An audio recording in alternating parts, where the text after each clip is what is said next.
Bonjour et bienvenue dans cette nouvelle vidéo. Aujourd'hui, on va comprendre les 5 types en design humain pour mieux aligner avec ton activité.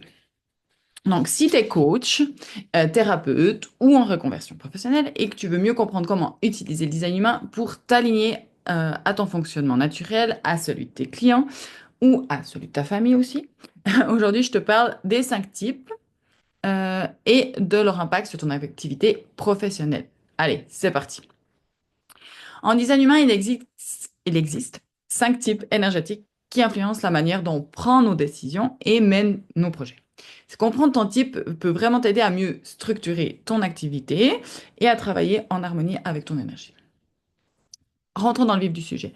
Les manifesteurs, les initiateurs, les chefs de chantier, en gros, ils sont là pour initier les idées, poser des bases, impulser des nouveaux projets. En gros, si on prend l'analogie vraiment d'un projet, c'est les chefs de chantier. Le conseil, donne-leur de l'autonomie et évite de les surcharger de détails.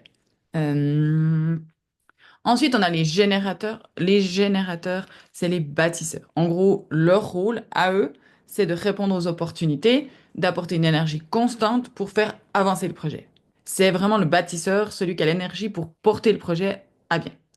Le conseil, assure-toi qu'ils suivent toujours leur satisfaction, leur enthousiasme pour éviter la frustration. Ils seront beaucoup plus efficaces. Le troisième type, c'est les manifesteurs générateurs. C'est le multitâche dynamique. En gros, il combine initiation et une énergie. Donc, le manifesteur et le générateur combinés en un. Il travaille vite et efficacement, mais parfois il saute des étapes. C'est celui qu'il faudra aller relire son travail.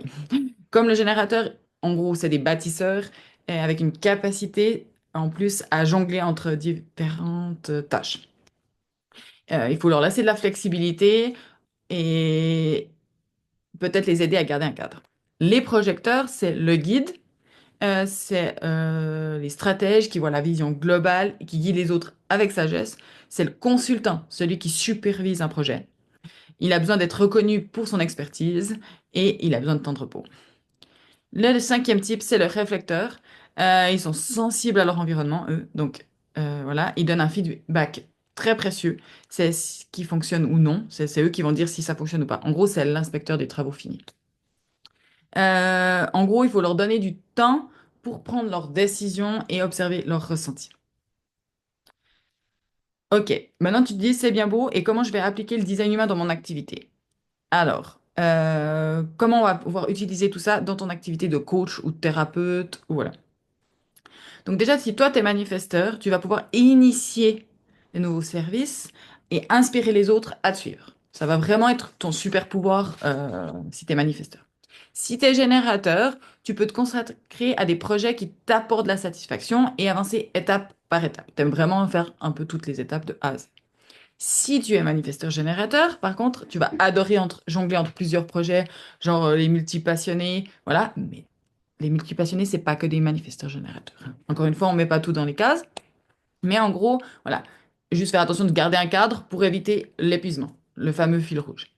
Si tu es projecteur, travaille en collaboration, mets en avant ta capacité à guider les autres et à préserver ton énergie. En gros, tu vas peut-être avoir des pics où tu sais que tu vas y aller et après profiter d'avoir un temps de repos. Si tu es réflecteur, prends le temps d'évaluer ce qui te correspond. Ça peut prendre un cycle lunaire et ajuste ton environnement professionnel en conséquence. Prenons un autre exemple. Si tu es thérapeute et tu veux lancer un programme en ligne. Donc le manifesteur, tu peux initier le projet et donner l'impulsion initiale.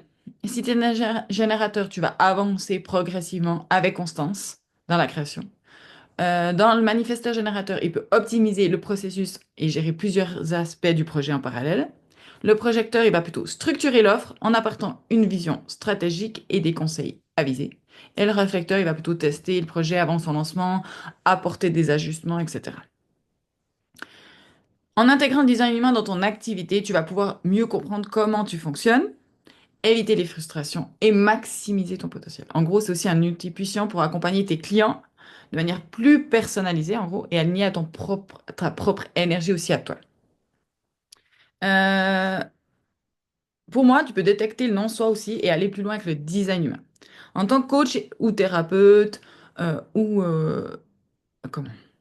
Quelqu'un qui est dans le bien-être, tu as sûrement remarqué que, en gros, tes clients, ils reviennent souvent avec les mêmes blocages, des schémas récurrents, de la frustration, peut-être de la colère, de l'amertume.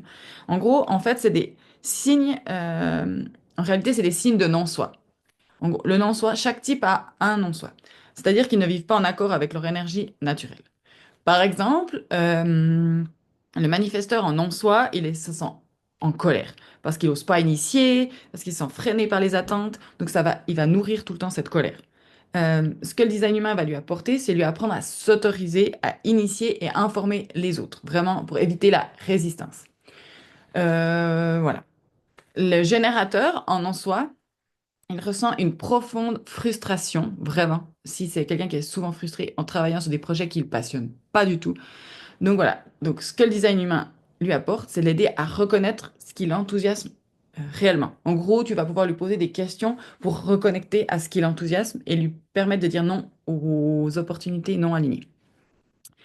Le manifesteur générateur, en soi, il peut se sentir éparpillé, épuisé ou coupable, en gros, parce qu'il va jamais au bout des choses.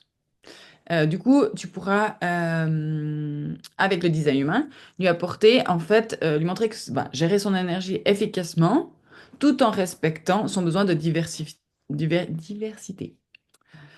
Le projecteur en soi, il ressent de l'amertume. Donc, ce sera vraiment quand il donne des conseils sans être reconnu ou écouté même. Simplement déjà juste d'être écouté. Avec le design humain, du coup, tu pourras lui apprendre à attendre le bon moment, en fait, pour qu'il touche cette reconnaissance, en fait, et aussi lui apprendre à s'auto-reconnaître, en fait. Et le réflecteur, en soi, il se sent perdu, souvent influencé par les autres, il a l'impression qu'il sait plus ce qui est bon pour lui, qu'il fait juste ce qui est bon pour les autres. Et du coup, ce que le design humain lui apporte, c'est ben, de lui expliquer qu'il doit apprendre à prendre son temps, en fait, d'observer son environnement, de voir si, en fait, c'est que quand il doit vraiment aller dans un endroit où il se sent bien pour prendre des décisions, d'attendre le bon timing aussi, parce que ben, il a besoin de temps. Bref. Donc, oui, tes outils de thérapie, haute coaching aident tes clients, il n'y a pas à douter. Mais en gros, ils sont peut-être pas alignés à ta propre énergie, ils sont peut-être pas alignés à l'énergie de ta cliente. Donc, surtout s'ils reviennent toujours avec la même problématique. Et c'est là que le design humain, en fait, il va être une clé précieuse pour aller plus loin et offrir une transformation encore plus durable.